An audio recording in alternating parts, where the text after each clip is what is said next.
નમસ્કાર દર્શક મિત્રો, ન્યૂઝ 9 ગુજરાતીમાં આપનું હાર્દિક સ્વાગત છે। હું છું દક્ષા અને જોઈએ આજના વિશેષ સમાચાર। ગઢડા સ્વામીના બેંક ઓફ બરોડાના ગેરવર્તનથી કસ્ટમરો પરેશાન થયા અને લોકો થયા ગુસ્સે।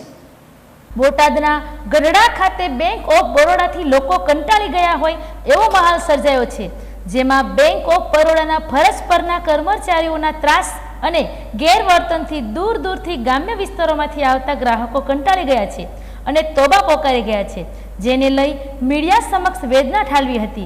જેમાં બેંક ઓફ બરોડા ખાતેથી ગ્રાહક હમીરભાઈ ભુરખિયા દ્વારા જણાવ્યું કે 1 માસથી નવું ખાતું ખોલાવવા માટે જરૂરી દસ્તાવેજો અને ફોર્મ આપેલું છે, જેને લઈ હું છેલ્લા 8 દિવસથી ધક્કા ખાઉં છું, પણ મારું ખાતું પણ નથી ખુલ્યું અને મને ઘરના ધક્કા ખવડાવે છે।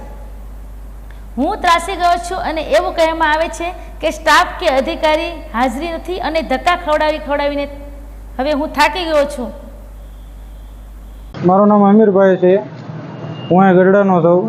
હું 1 મહિનો થયો મેં નવું એકાઉન્ટ ખોલાવવા આપ્યું। આ પહેલાં અગાઉ આવ્યો ત્યારે એમ કીધું કે હજી વાર લાગશે, પછી અત્યારે આવ્યો હતો કે 2 દિવસ પહેલાં આવ્યો તે દી ન થયું મારું કામ। આજ આવ્યો હતો કે હવે સાહેબો નથી, સ્ટાફ ગેરહાજર છે ને આવી રીતે ધક્કા ખવડાવે છે। તમને કોઈ જવાબ જ નથી આપતું? જવાબ આપે એવું આપે કે અહીંયા કોઈ સ્ટાફ છે નહીં, એમ સાહેબો ગેરહાજર છે, એમ રજા ઉપર છે, એવી રીતે જવાબ આપે છે એમ।